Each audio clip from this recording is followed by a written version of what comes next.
Engineers Day and a happy birthday to Sir Mokshagundam Visvesvaraya.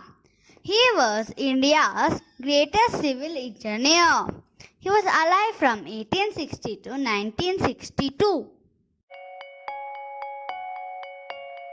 Most eminent engineer India has ever seen, and the only engineer who had attained the status of national hero.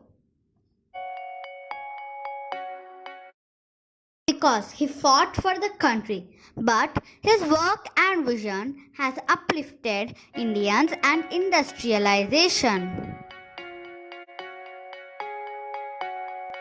September is celebrated as Engineers Day in India in his memory. What is the meaning of engineering?